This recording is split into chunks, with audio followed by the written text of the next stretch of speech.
அஸ்ட்ரோசைன் channel வாயிலாக உலகெங்கும் வாழ்ந்து கொண்டிருக்கும் சகோதர சகோதரிகளுக்கு அன்பார்ந்த வணக்கங்கள் மற்றும் வாழ்த்துக்கள். இன்றைய பதிவு மே மாத ராசி பலன்கள். முதலில் இந்த மே மாதத்தினுடைய கிரக நிலைகளை பார்க்கலாம். அதன்படி பார்க்கும் பொழுது வருடாந்த கிரகங்கள் என்று சொல்லக்கூடிய குரு ராகு கேதுக்களினுடைய பெயர்ச்சி என்கிறது இந்த மே மாதம் நிகழ இருக்கிறது.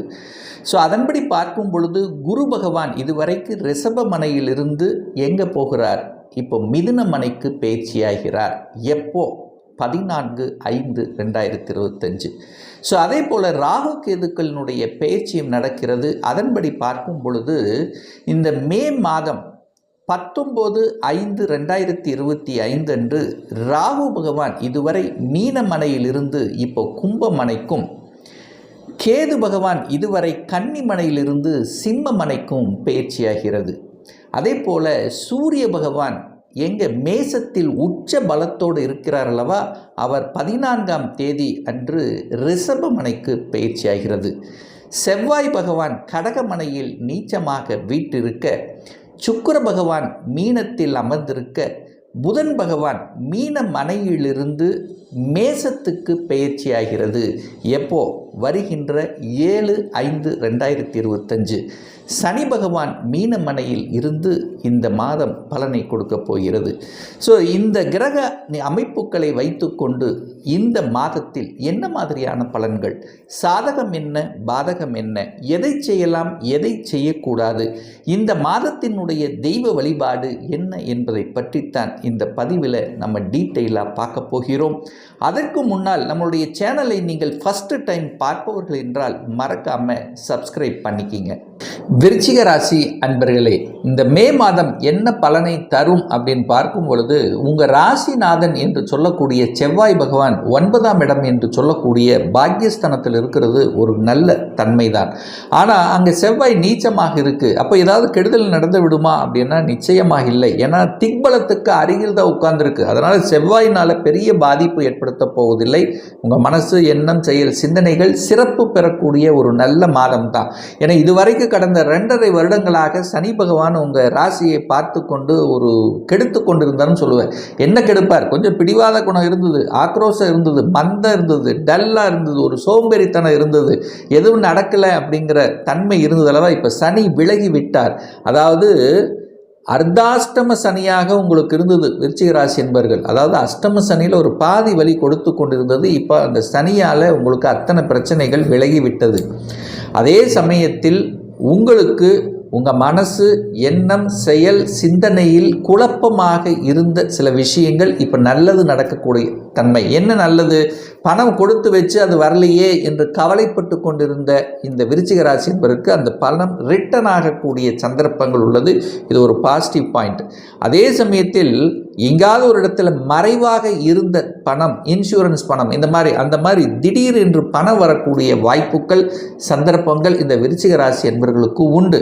ஏன்னா 2ஆம் அதிபதியாக இருக்கக்கூடிய குரு பகவான் 8ஆம் இடத்தில் போய் அமரப்போகிறார். அட்டமஸ்தானத்தில் போய் அமரப்போகிறார். அமர்ந்தாலும் அங்கே 2ஆம் இடத்தை பார்க்குறார். அப்போது திடீர் அதிர்ஷ்ட வாய்ப்புகள் உண்டு.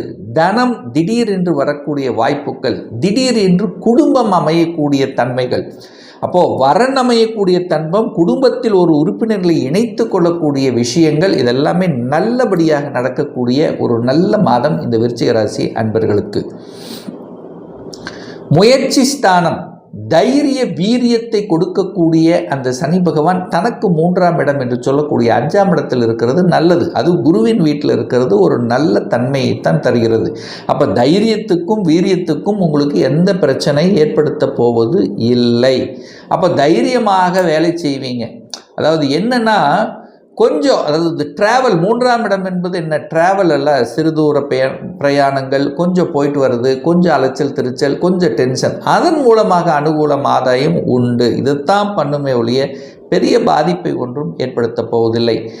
4ஆம் இடம் என்பது சுகஸ்தானம். அந்த சுகஸ்தானத்தில் இப்போ ராகு உட்காரப் போகிறார். அப்போ உங்கள் வீட்டில் ஒரு பாம்பு கிரகம் அமரப்போகிறது. அதனால் நீங்கள் பயப்பட வேண்டிய அவசியம் இல்லை. ராகு அமர்ந்தாலும் அந்த குருனுடைய பார்வை பதிகிறது. அப்போது என்ன ஆகும்? அது நல்லபடியாக மாறக்கூடிய அமைப்பு தான். ஒரு பாவ கிரகத்தை ஒரு நல்ல கிரகம் பார்க்கும்போது அந்த பாவ கிரகத்தினுடைய தன்மையை குறைக்க செய்கிறது. ஸோ அதன்படி பார்க்கும்போது வீட்டில் நல்ல தன்மை தான் இருக்குது. பிரம்மாண்டமான வீடு கட்டணுங்கிற ஆசை மட்டும் உருவாக்கும். ஏன்னா ராகுங்கிறது பிரம்மாண்ட கிரகம் அல்லவா. அப்போ என்ன, பெரிய வீடு கட்டணுங்கிற ஆசைகள் எண்ணங்கள் உங்கள் மனசில் ஓடிக்கொண்டிருக்கும்.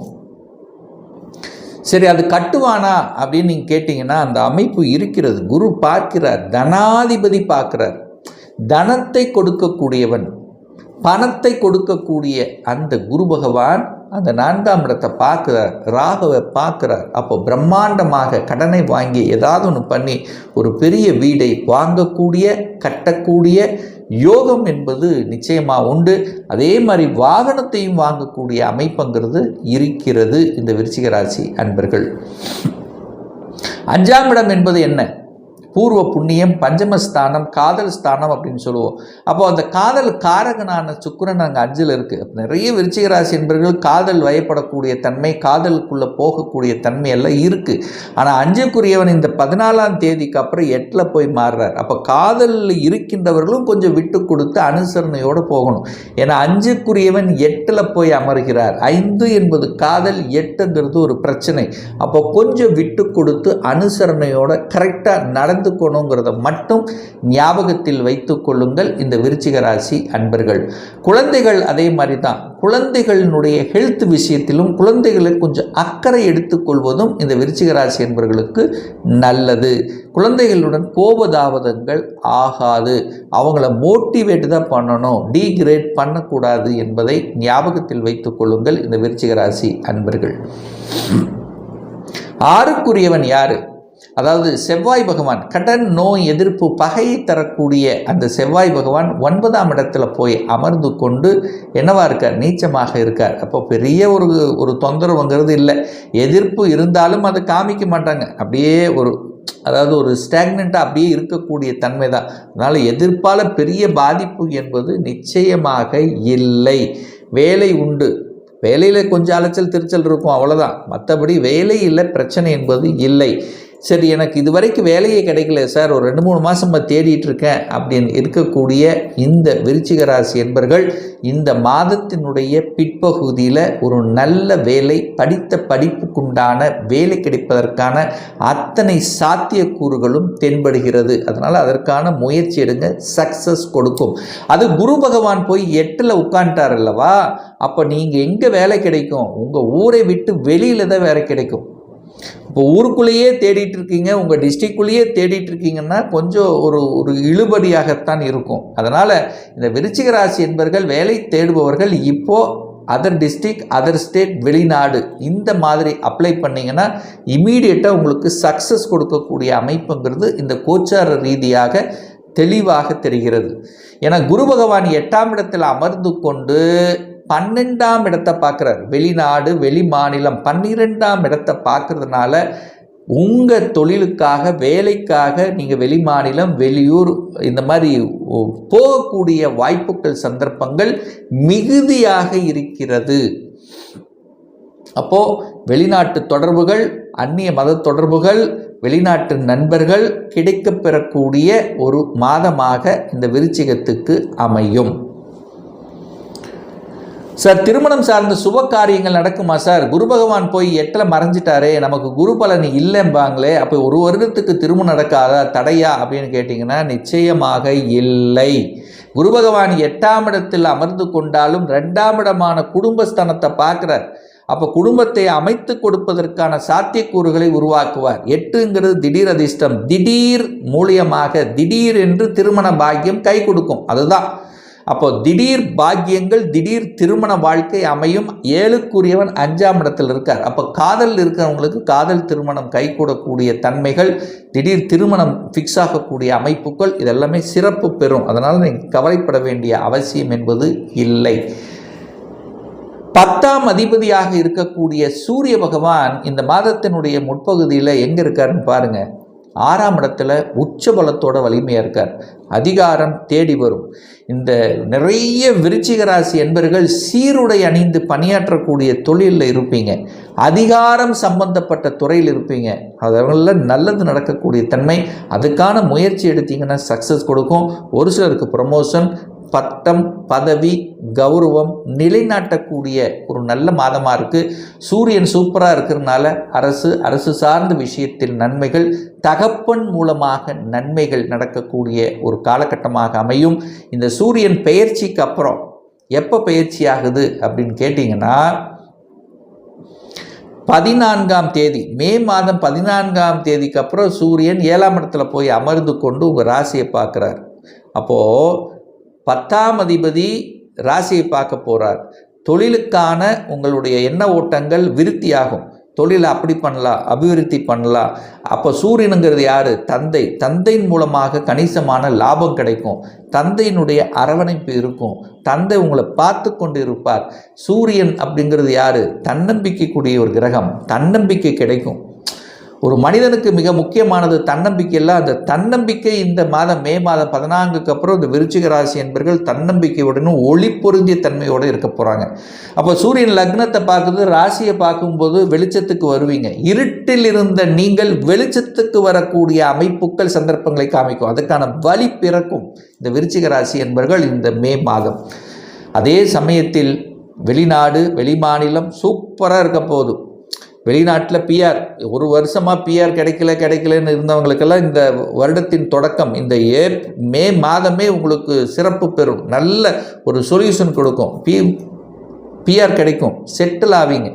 வெளிநாட்டில் செட்டில் ஆகக்கூடிய அமைப்புங்கிறது இருக்கிறது. இப்போ நீங்கள் செக் பண்ணி பாருங்கள். உங்கள் ஜாதகத்தில் லக்னம் என்ற இடத்திலிருந்து குரு பகவான் 4, 8, 12 அமர்ந்திருந்தால் நீங்கள் உங்கள் சொந்த ஊரில் நீங்கள் இல்லை.